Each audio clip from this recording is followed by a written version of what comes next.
Oil prices have steadied near $100 a barrel after nosediving on Tuesday as a broad sell-off in commodities markets reflected fears that an economic downturn will undercut fuel demand. The prices fell by the most in 4 months, dropping around 9.5%. Now, WTI is trading at $101 a barrel and Brent at $103 a barrel. Supply concerns are returning to the fore and worries about a recession continue to weigh significantly on markets. By some early estimates, the world's largest economy may have shrunk in the 3 months from April through June, and that would be the second straight quarter of contraction, and that's considered the definition of a technical recession.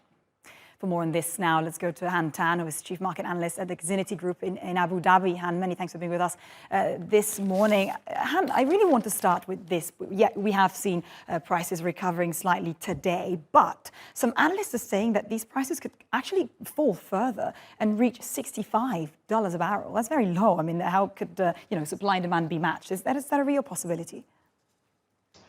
Well, for me personally, I'm still holding on to the notion that Brent should be able to stay above $100 a barrel, right? Granted, that's being tested right now, admittedly.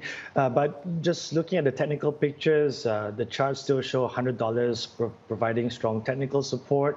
The fundamentals in the physical market remain supportive as well. So I think that these fears that are playing out in the markets right now, fears about a recession, perhaps are overdone for oil prices specifically. These are knee-jerk reactions, but I still hold on to the notion that prices can recover from here on out.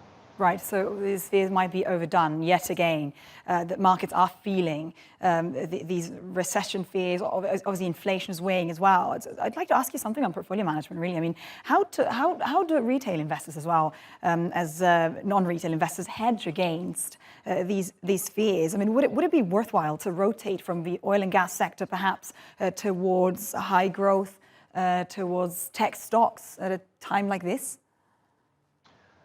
Now, to be clear, I am not in a position to offer financial advice, but overall, I do expect stocks, and in particular these growth stocks, to remain suppressed or have that downside bias for the rest of this year. And very much of that depends on the Fed's path for its rate hikes, right? Given that they are still aggressive in their bid to try and quell these red hot consumer prices.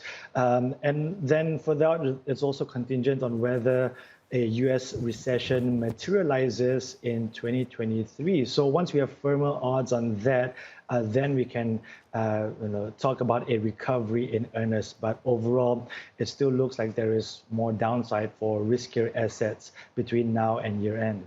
Han Tan, many thanks for this update. My pleasure.